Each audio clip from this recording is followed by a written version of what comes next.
Hi there, Frankie here. Thank you so much for joining me. Today I want to talk to you about crystals. Crystals are one of my favorites, and they're so special to me, and I found them to be so useful to work with.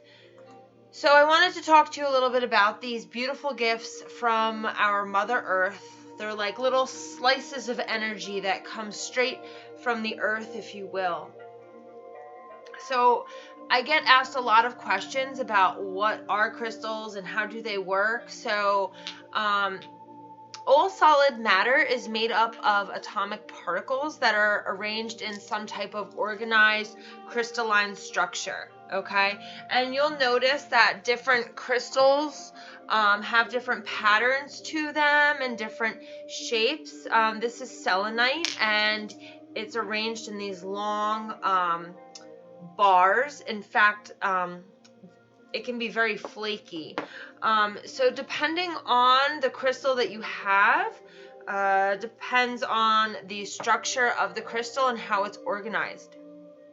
And then depending on the mineral makeup of the crystal, it will vibrate or resonate at different frequencies.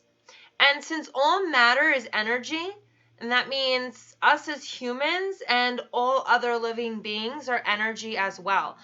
My animals love my crystals. In fact, my puppy tries to take them and run off with them. So I have to be careful because she's a little bit sneaky. So we can work with our crystal friends to amplify our own energies within us. Over the centuries, many indigenous cultures and ancient civilizations have used crystals and recognized their powers, and that's evidenced throughout history. If you're interested in learning more about this, I can certainly give you some more information, but that's not what I want to focus on today. Whether you're interested in just collecting crystals or you want to use them to harness their powers, there's always a crystal for everyone to love out there, and that's what I love about them. So when you go to pick out a crystal or you go into a crystal shop, what I recommend and what was recommended to me when I was first starting out is to pay attention to the crystal or crystals that immediately catch your eye and that you're drawn to. I've found over the years for both myself and clients that I've worked with that we typically need the stones that we are drawn to. So after you pick out your stones, what do you do with them? You can hold them, carry them around in your pocket, or if you're a lady in your bra, I've done that as well. You can meditate with them, sleep with them underneath your pillow, or even use them in body layouts and grids. I have an example of a grid that I did with this past new moon. Some different things that I am working on manifesting in my life. I've used them in dream catchers, and I've even keep certain crystals in my car for protection as I travel. Since your crystals can give off energy, they can also pick up on energy too. So it's a good idea to cleanse them from time to time. I usually go off of whenever it feels right to me, like the energy of the crystal will just feel off and it won't feel the same anymore, and I'll feel like it needs a good cleansing.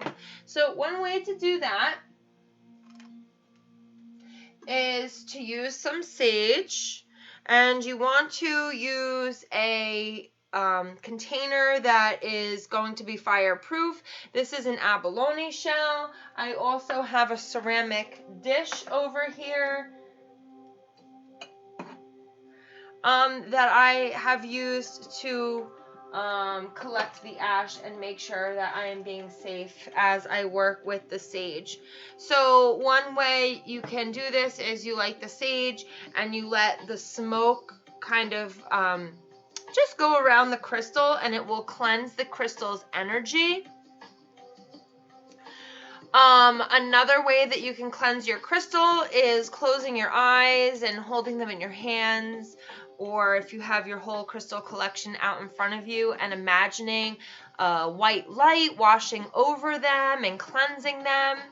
Depending on the crystal, you can run it under water as long as it will not be harmed.